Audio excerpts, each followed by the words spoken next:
Hello and welcome to Section 12, which is Television's Role in Society, Part 1.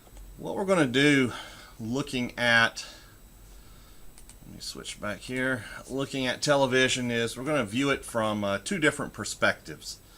One that's a little bit more negative and one that's a little more positive. So the first perspective is that the media is a method for those in power to control us, and we'll be talking primarily about that today. And then we'll finish off with talking about how there is a beneficial aspect of television, and that there's something shared in watching it together. We can come together as a society, and television can be used as a forum for discussion. So the first perspective that we're going to look at is the manipulative power of television and how that can be a harmful force. And so we're going to look from the perspective of this scholar named Herbert Schiller, who lived from 1919 to 2000. He taught at University of California, San Diego, and probably most well known for this book that he published in '72, which was called The Mind Managers. And he relies heavily on the theory of hegemony. And if you remember, hegemony is what Gramsci theorized about, talking about how the elites use the institutions of the state to manipulate and control the masses, and how the masses really don't even understand or acknowledge the full extent to which they are being manipulated.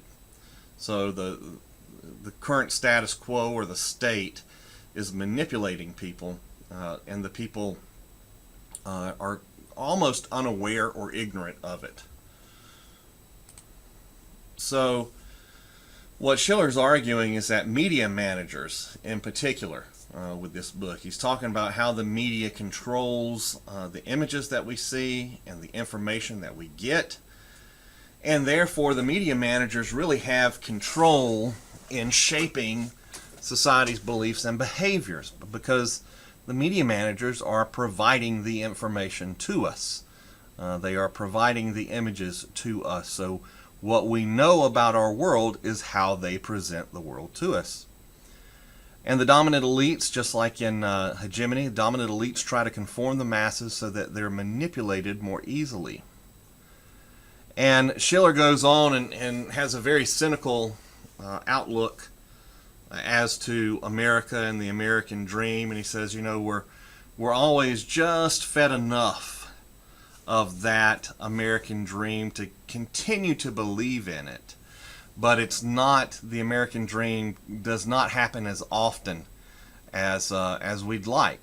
That, you know, in Schiller's mind, you know, someone would say that, you know, as long as you work hard, you can always make it. Schiller would argue that, well, some of us are born with disadvantages that make it harder for us to make it. And maybe those disadvantages are so powerful that it really hinders us from attaining our end goal. That, you know, yeah, if you're born poor, sure, you can work your way up to middle class or to riches or whatever, but you also need to acknowledge that you're going to be raised in a poor neighborhood. You're going to be raised around other people who are struggling, and that sometimes that situation leads to someone making choices that kind of kills the American dream for them. And so what Schiller argues is that, you know, television and the media gives us just enough hope in the American dream. It provides us stories, whether they be fictional or nonfiction, that give us just enough hope in that American dream that we continue to move forward, and we don't rebel against society and try to change our society, because we rather choose to be just content with what we have. So what Schiller does is he comes up with 5 myths, and we won't get to all of them today.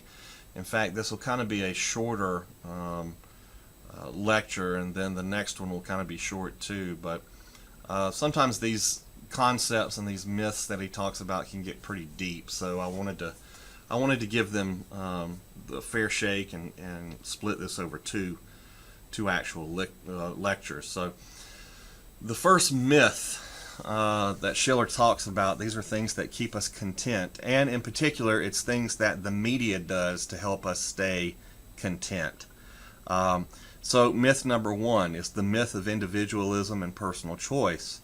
So what Schiller's talking about with this is that, if you think about it, ever since were a little kid growing up, you're always told you're special and that you're unique and you can do whatever you want to do, and you can earn as much money as you want to earn, and you can buy whatever you want to buy as long as you have the money, and that you are unique, you're an individual. And Schiller says the media just kind of inflates that, right?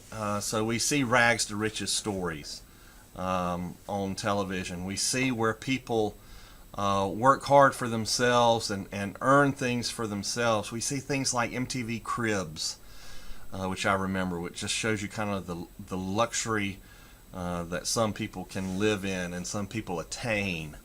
And how when you have that individualism, you have that money, personal choice becomes a big thing, right? I mean, you hear all the time, not to try to make this too political, but think about in terms of, let's say, public school and then private school, and even further than private school, think about like charter schools. So think about how this education system right now is being debated, that of course everyone has access to public education, but if you want to take those tax dollars and you personally make a choice to put your child into a charter school or private school, you should have that opportunity. You should have that ability. That being said, not everyone's going to have the opportunity, the money, to put their kid into a charter school or into a private school, right? Personal choice. If you can make that personal choice, you probably have a financial way of doing that, right? Of making that decision whether the kid goes public or private. I myself went to a private school. It was not because my parents were rich by any means, but it's the school that I went to is a leftover of Southern segregation, and that can get into a long argument. But we see schools right now in the South that are private, and they are predominantly white, and there's a reason why that is.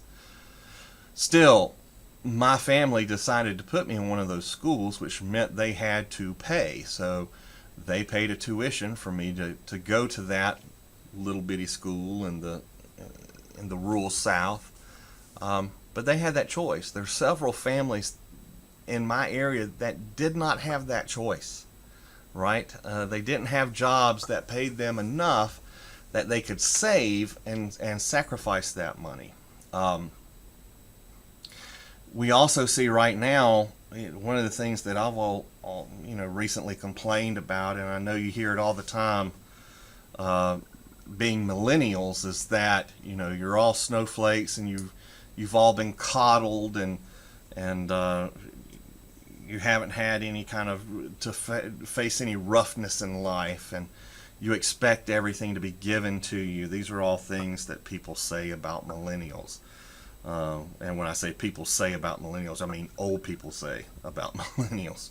Even my generation talks bad about the current generation. And a lot of that comes, I think, from this seeing that children now are coddled and protected way more than they used to be. And I'm trying to finish my thought on that. Where I was going with that is also this whole self-esteem movement that kind of came about in the 80s and then kind of blossomed in the 90s, and then after 2000 it just kind of ran rampant. And what I mean by that, this self-esteem movement, is is participation trophies. How everyone, gets a trophy no matter how the team did. I remember my daughter beginning to play Little League softball and how they didn't keep score for the longest time until they were much older. And I just thought, well, why aren't we keeping score? Kids need to learn when they're performing better and when they're performing worse.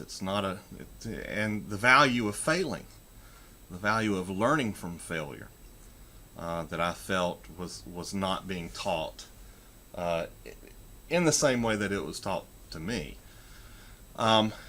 This is all to say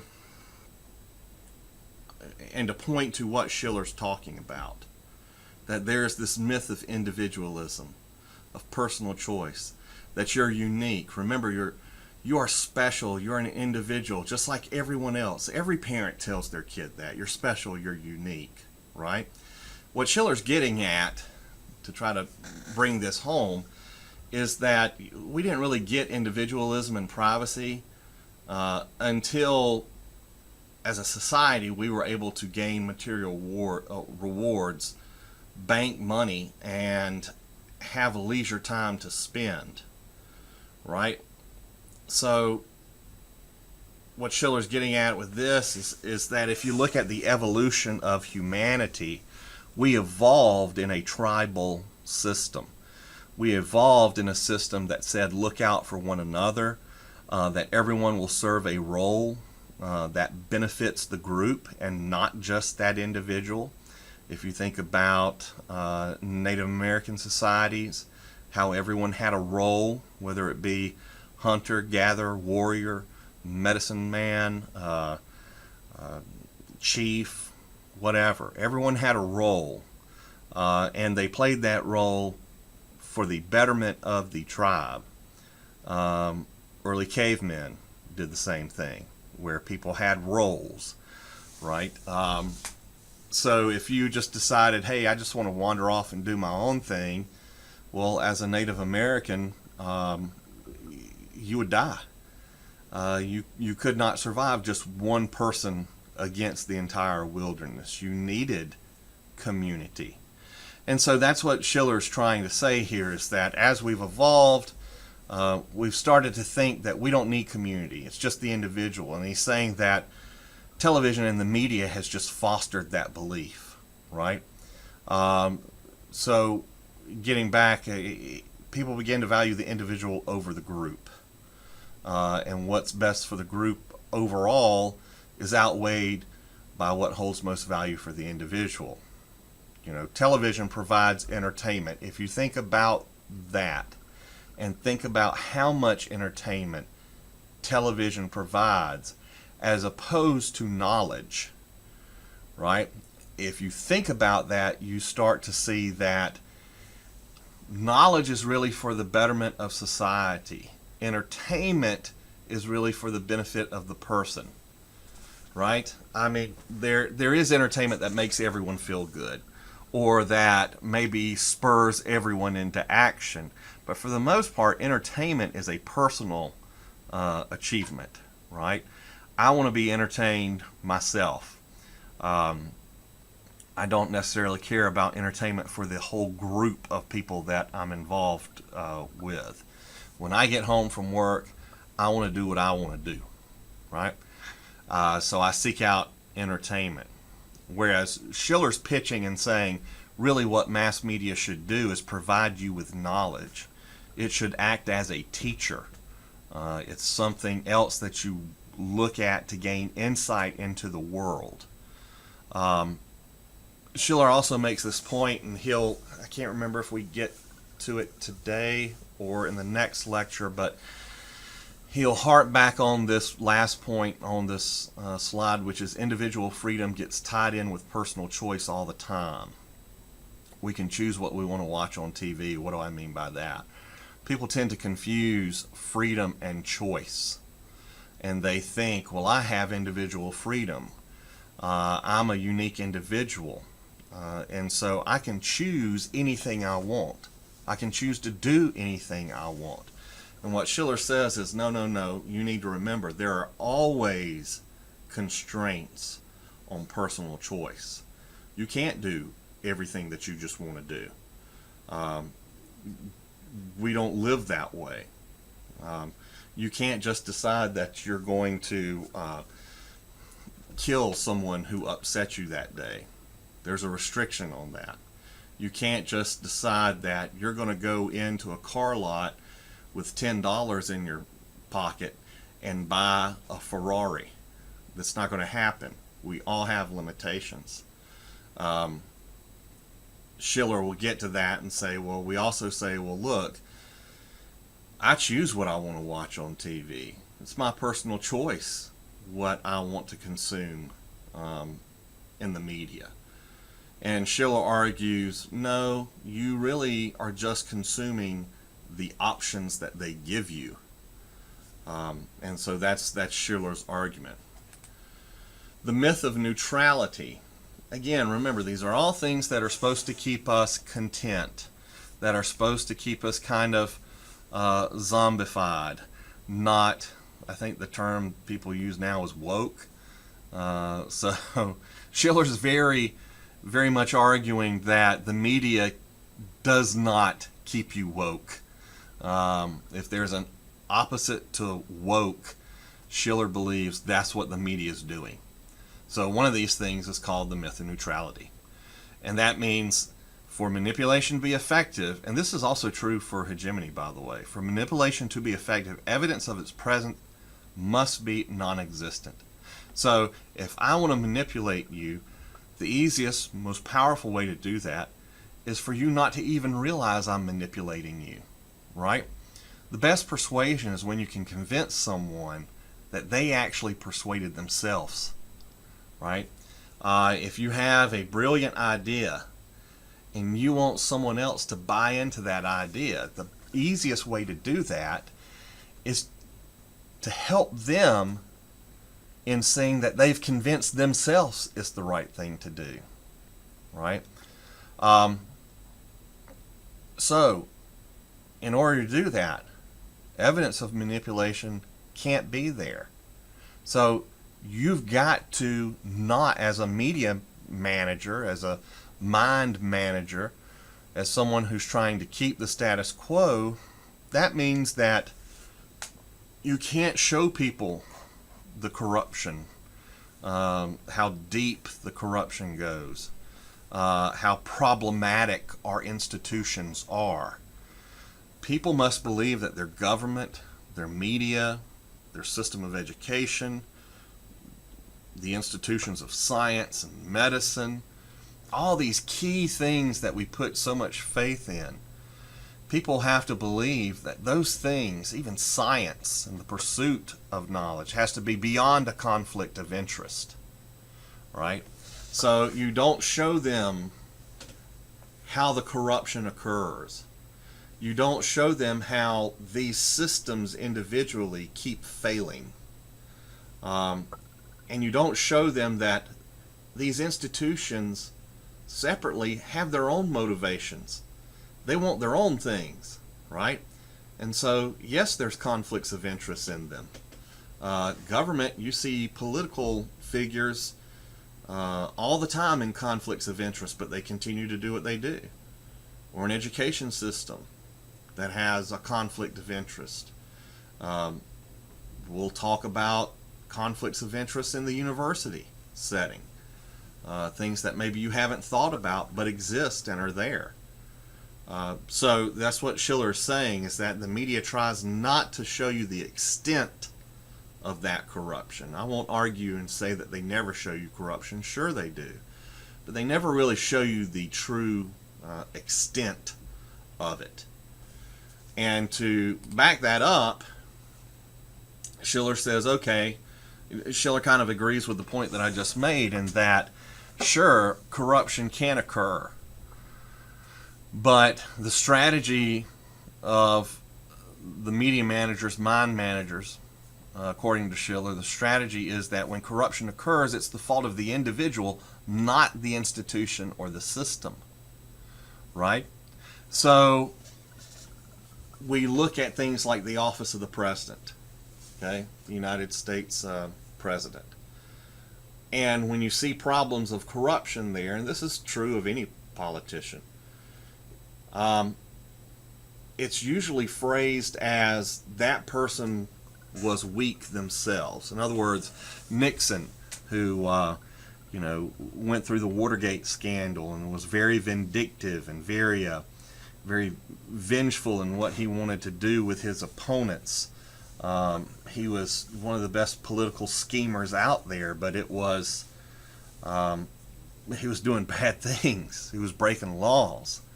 And people just explained, well, that was just him. He was a weak man. He was just a corrupt, weak person. Clinton having his affairs while he was president. The Monica Lewinsky thing. Well, that's because Clinton's a weak man. He has these sexual vices as a person. And they were exploited when he was in office.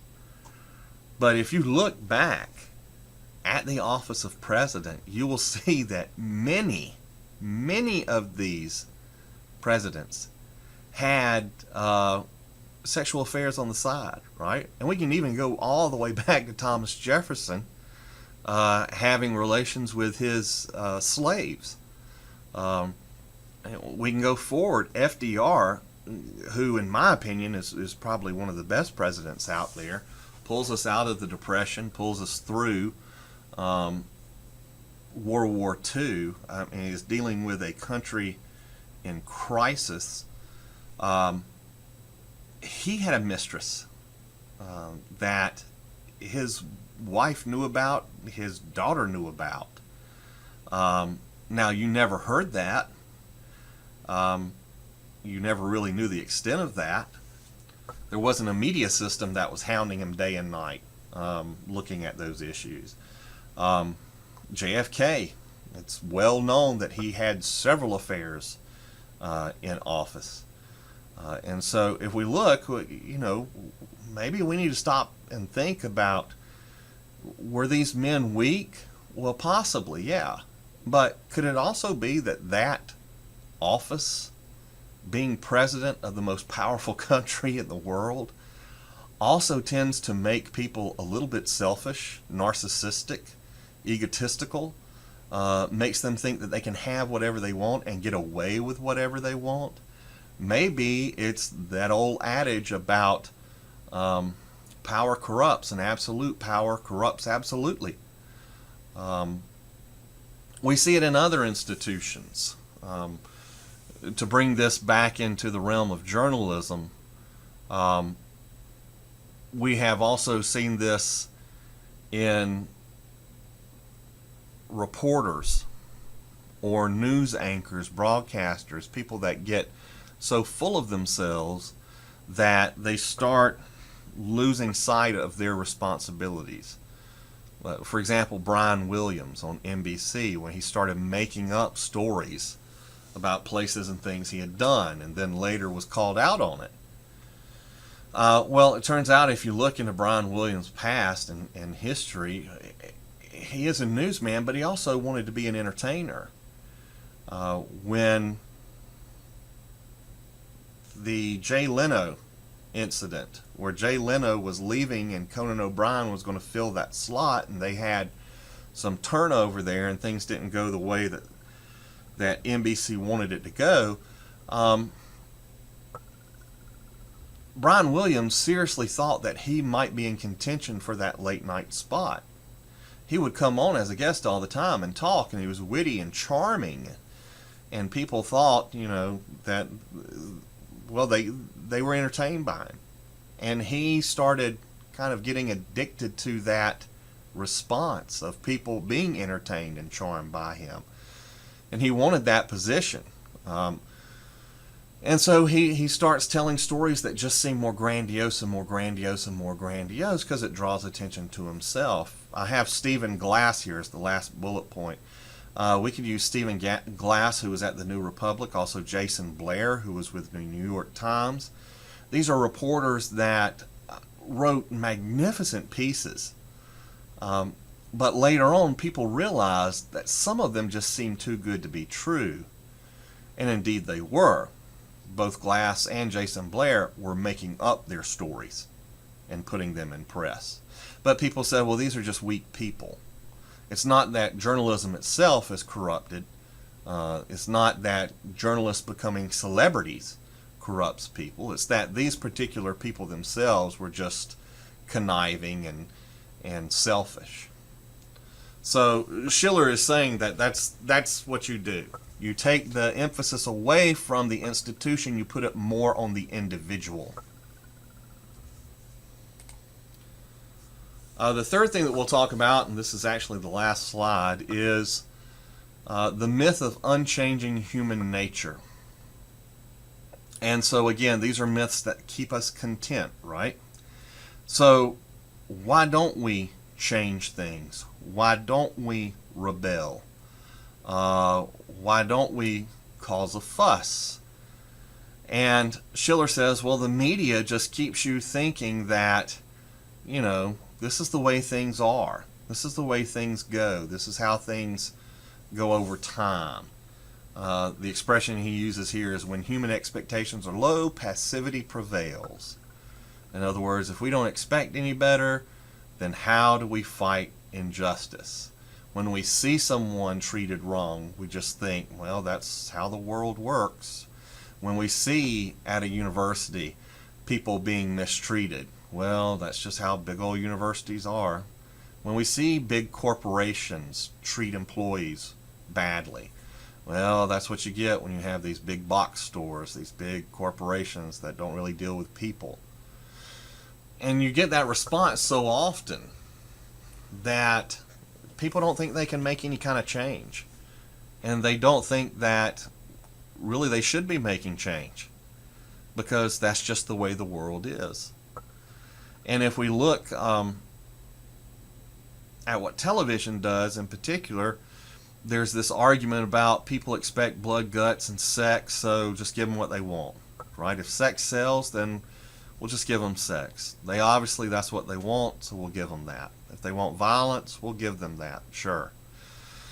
And if you look at actual, content, yes, television's gotten way more sexualized than it was 40 years ago. Way more violent.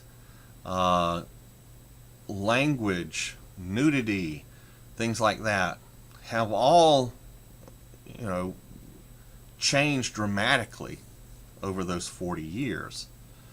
But it's kind of to the point where no one's done anything. People just sit back and say, well, that's how the media is. They just show you all this stuff. But that's not necessarily true if you think about it. The media is happy. This is the third bullet point. The media is happy to convince you that one person can't change or transform society, right? One person's not going to stop all the sex and nudity on television, right? Until Janet Jackson shows her breast in the Super Bowl, and then everyone in the country called the FCC to say, this wasn't right. My child was watching the Super Bowl, and there's an expectation that a woman's not going to, disrobe during halftime. They're still fighting about that in court, what the actual fine and penalty and all that should be. But that's an instance where people did come together and say, that wasn't right. We're kind of seeing this moment now with guns in America, where, who knows how this will end up, because I've seen it happen this way before, and I'm not sure what actually will be done, if anything will be done. But you see this kind of tipping point where people are like, okay, that was it. Right? Now, we also had that after Sandy Hook. We had that after Columbine. We've had that every time. We've said we've had enough. We've had enough of kids being killed in school. But we are making some change, because I don't know if you watched it or not, but there was a town hall after the shootings in Florida in which Marco Rubio showed up and some other politicians showed up, and the place was packed with people that were shouting at these politicians, do something. Change whatever's happening here. You don't have to get rid of the Second Amendment, but do something that keeps kids from being killed. And so you do see that there are people that speak up and want to try to make change. With all the physical change we see, this is what Schiller is talking about. And he's trying to prove a point when he makes this. And he's trying to show you how the media has kept us content. But what he says is that, yes, the world around us has a lot of physical change, right? We have computers now that we didn't have 40 years ago. We have cell phones. We have video games. We have virtual reality. We have every kind of beverage and food you can think of. In the last 50 years, our world physically, yes, has changed very much. And so Schiller says, don't let that deceive you, though. We're still living our lives the same way we did 50 years ago. We still tend to ourselves and not to other people, right? We still work our 8 hours a day, come home, eat dinner, veg out. We still all strive towards having a big house, a nice car. And so Schiller's saying, look, as much as your world you think has changed from, say, your parents' world or your grandparents' world, the basic functions in life have remained the same. And the way that people live their lives have kind of remained the same. So again, Herb Schiller makes the top list of being negative Nancy, but that's his perspective on this. It wasn't Herb Schiller who said this. I'll have to remember who it was, but someone called television this vast wasteland, like a desert that was just nothing worthy in it. Now we'll finish up with Schiller in the next lecture and start getting into people who have more of a positive view of television. But that's going to be it for today. I will see you in class. Thanks for your attention.